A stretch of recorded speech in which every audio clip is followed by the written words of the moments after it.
first of all, let's go ahead and talk about bank statements. So I have two bank statements here showing you, just kind of what a bank statement looks like. Okay. So a lot of times we'll say, hey, we need a bank statement, recent 30-day transaction history, right? So you can see this one is from March 1st, to May 30th, right? So that's actually a quarterly statement. Okay. This one over here is showing a date of July 24th to August 25th. So that would be a month. Okay. Sometimes they come in quarterly statements. Sometimes they come in monthly statements. Typically for most loans, we're going to just need a month. Okay, we don't need to go back a whole quarter. Okay, so you can see on both of these bank statements, again, these are just kind of generic bank statements, you can see, hey, here's an account number. We got account number over here. On this one here, right up here, you got the dates. One thing that's important to note is, so see on this one it says page 1 of 4. So sometimes what happens is people will send us a bank statement and the last page is blank, and so they say, hey, I'm not going to scan that one in. I don't need to send that one because it's blank, right? The problem is it often will say 1 of 4, 2 of 4, 3 of 4, and then we'll say, hey, where's 4 of 4? And even though it's blank, we still have to show it because we don't know that it's blank. It's part of the bank statement. So if it says 1 of 4, we need to make sure we have all 4 pages. Okay, that's important to note. Another thing is don't black out any, things on here, right? So we need to see, hey, the name, we need to see the name on here. We need to see the account number. If you really don't want to show the account number, then what I'd ask is only block out the first little bit, leave at least the last 4 or 5 digits. Okay. Sometimes this is where, parents are gifting money to a child and they're like, hey, I'm not part of this transaction. I don't want, you to see my account number. Again, that's fine, but you have to leave at least the last 4 or 5 so that we can still trace any kind of earnest money, any kind of gift, check that you're giving to them to your account. Okay. So again, bank statement needs to be something like this. Okay. This is the official statement. Oftentimes you'll be able to go onto your bank account. You'll have to go online and you'll go into, statements, and you'll go ahead and click that, and there'll be a PDF statement, that official statement, that again should look something like this.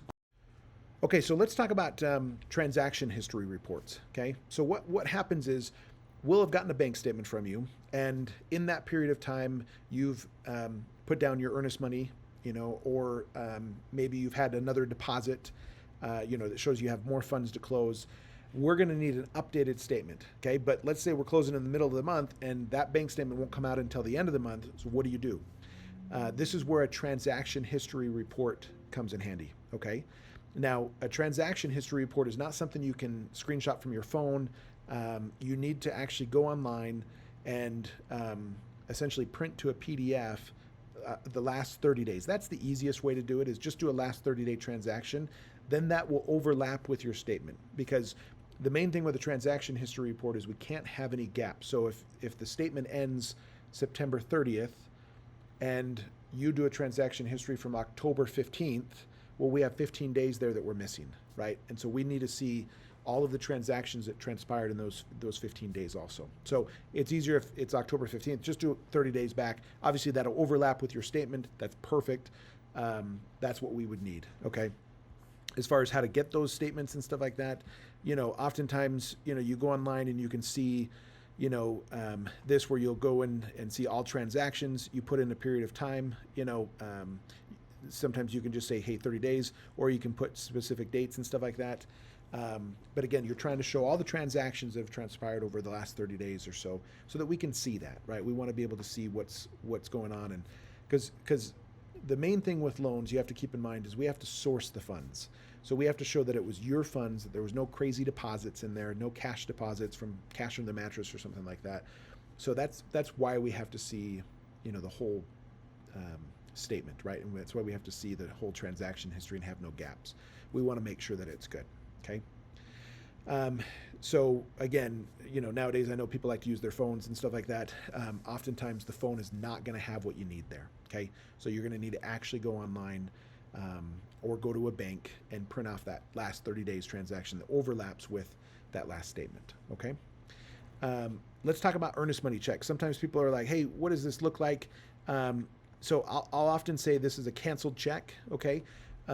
Which is essentially just a deposited check, right? It's gone through your account and you can see a front picture of the account. You also see a back picture of the check, that it was deposited and stuff like that. That's essentially what we mean by that canceled check. We just need to show proof that the check that you gave was in fact, used and deposited into the account of the realtor or the title company or wherever it's going, kind of thing. Okay, so that's what we mean by a copy of the canceled check. Oftentimes you can just go online into your transaction history and you'll have you'll see that check coming out of your account, and you just click view image, and that'll then pop this up, and again, just save it as a PDF and throw it over to us. Okay, let me talk about construction loans, for example.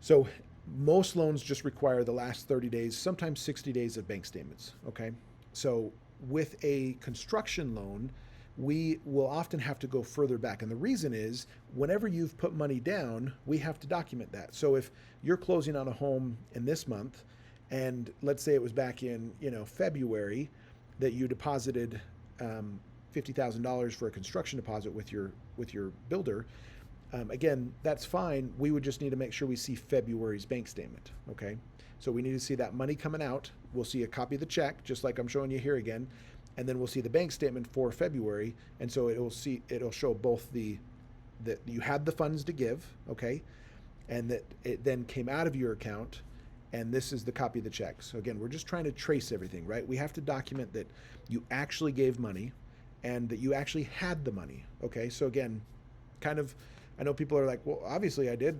They have the money, but nowadays we just can't know that for sure, right? People lie and people do things, and so for that reason, we need to make sure that you actually have given what you said you've given, and that's what we need: that bank statement, that copy of that check. Okay. One last thing, let's talk about. So Venmo is obviously a pretty popular thing nowadays, and so if you are looking to source funds from there, right? Let's say you've been given money and so it comes from Venmo. Again, that's fine. Venmo, consider that like another bank, okay? And so the money's in that account, and so we need to source that. The best way to do this is actually not again on the app, which is where most of us spend the time, but it's actually to go to Venmo's site, which maybe you didn't know they had a site, okay?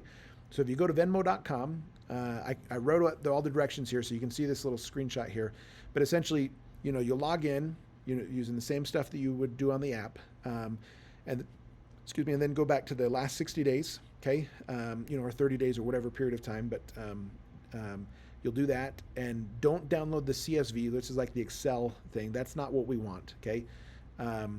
You're going to go ahead and click print on that page, okay, and then save that as a PDF, okay? Because again, we don't want just the transactions in an Excel spreadsheet, because that's again easily manipulated, right? So what we're trying to do is show, some kind of, statement per se, just showing where it came from, and that's a good way to get it from Venmo, is to follow these directions, okay? So this is how you get bank statements. This is how you get transaction history reports. This is what earnest money checks are. This is how to do Venmo. Hopefully this helps you on some of the conditions that we're asking for. If you have further questions, obviously comment below, email us directly, text us directly. We want to help make sure this loan transaction goes smoothly for you.